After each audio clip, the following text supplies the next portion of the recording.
হাদির মৃত্যুর পরপরই তার সহযোদ্ধারা, দীর্ঘদিনের সহযোদ্ধারা রাজপথে নেমেছেন, শাহবাগে গিয়েছেন এবং ইতিমধ্যে দেশের বিভিন্ন জায়গায় বিক্ষোভ সমাবেশ করছেন। তবে এরই মধ্যে দুর্ভাগ্যজনকভাবে কোনো পক্ষ কারা সেটা নিশ্চিত করে বলা যাচ্ছে না। নিশ্চয়ই আইন শৃঙ্খলা বাহিনী বলবে এবং গণমাধ্যমের কর্মীরাও নিশ্চয়ই দেখে থাকবে কে বা কারা। কারণ বাজারের প্রথম আলো ভবনে ভাঙচুর চালিয়েছে এবং পরবর্তী সময়ে কাছাকাছি জায়গায় অবস্থিত ডেইলি স্টার ভবনে যে অগ্নিসংযোগ করেছে এবং আন্তর্জাতিক খ্যাতিসম্পন্ন প্রতিষ্ঠান আল জাজিরার অনুসন্ধানী সাংবাদিক জুলকার নাইন সামি তার ভেরিফাইড ফেসবুকে জানিয়েছেন যে ডেইলি স্টার ভবনের ছাদে ডেইলি স্টারের কয়েকজন কর্মী আটকা পড়েছেন।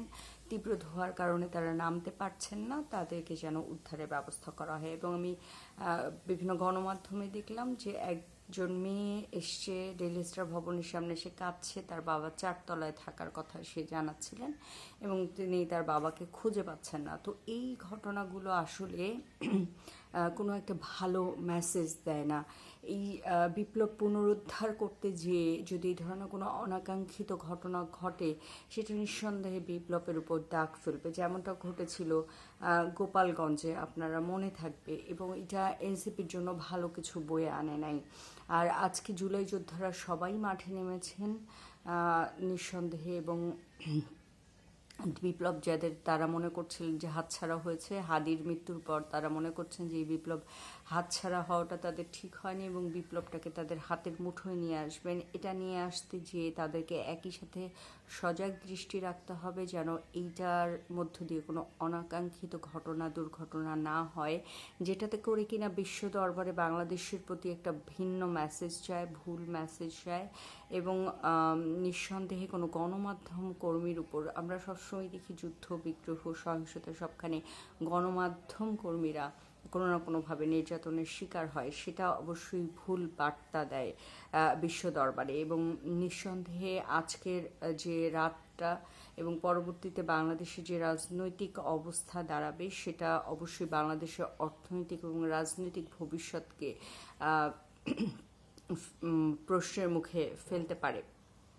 আমি বিপ্লবীদের, জুলাইয়ের বিপ্লবীদেরকে আহ্বান জানাবো তারা যেন অবশ্যই এটা মনে রাখে। এবং তারা বারবারই বলেছে দেশি বিদেশি ষড়যন্ত্র বাংলাদেশে হচ্ছে, তাদেরকে সেই ব্যাপারটাও খেয়াল রাখতে হবে যেন এরকম ঘটনা আপনারা যেটা করছেন রাজপথে নেমে, এইটাকে কেউ যেন ব্যবহার করতে না পারে। আমি বিশ্বাস করি যে আপনারা ব্যবহার করতে চান না, আপনারা নির্বাচনটা চান, এটা আমি বিশ্বাস করি।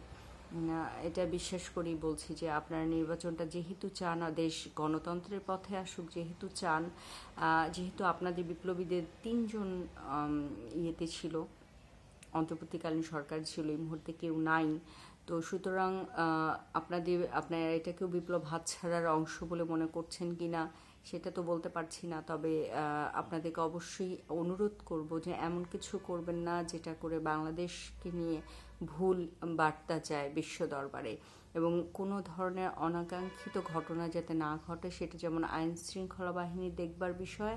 আপনারা যারা আন্দোলন করতে আজকে রাতে হাদি মৃত্যুর পর পথে নেমেছেন, তাদেরকে অনুরোধ করবো। তবে ভালো লাগতো যে যদি দেখতাম যে আপনারা হাদি আগামীকাল আজকে সন্ধ্যা 6টায় তাকে, তার মরদেহ দেশে আসবার কথা, তাকে সুন্দরভাবে ধর্মীয় রেওয়াজ অনুযায়ী দাফনের পর সুষ্ঠুভাবে দাফন করার পর আপনারা যদি ক্ষোভের বহিঃপ্রকাশটা করতেন তাহলে নিঃসন্দেহে ভালো হতো। আমি আরও খুশি হতাম যে ট্রাইব্যুনাল যেটা গঠন হয়েছে সেটা যদি আবু সাইদের হত্যা মামলাটার প্রথম বিচার হতো। আমি আশা করেছিলাম যে প্রথম যেহেতু হত্যাকাণ্ডটা হয়েছিল, আবু সাইদ হত্যাকাণ্ডের শিকার হয়েছিল জুলাইয়ে, তার হত্যাটারই বিচার হবে।